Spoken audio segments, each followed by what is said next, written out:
പറഞ്ഞല്ലോ, അവിടെ വൈദ്യര് ചെയ്യേണ്ട പണി ഞാൻ അങ്ങ് ചെയ്തു എന്ന് കരുതിയാൽ മതി. പറഞ്ഞ പ്രതിഫലം ഞങ്ങൾ കുറയ്ക്കുന്നില്ല. പറഞ്ഞതിൽ കൂടുതലുണ്ട്, എണ്ണി നോക്കാം.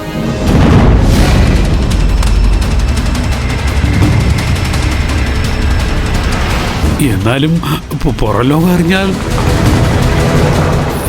തലമുറകളായി ഈ വൈദ്യശാലയ്ക്കൊരു പേരുണ്ട്. ആ പേരിനും കൂടി ചേർത്തുള്ള പ്രതിഫലമായി തരുന്നത്. വേണ്ടി വന്ന ഇനിയും തരും. പക്ഷേ അവൻ ഒരു കാരണവശാലും ആ കട്ടിൽ വിട്ട് എണീക്കരുത്. അവൻ എഴുന്നേറ്റാ പിന്നെ ചിലപ്പോൾ ആ കട്ടിലേക്ക് കിടക്കുന്നത് വൈദ്യനായിരിക്കും. ഏത് വേണമെന്ന് നിങ്ങളങ്ങ് തീരുമാനിച്ചാൽ മതി.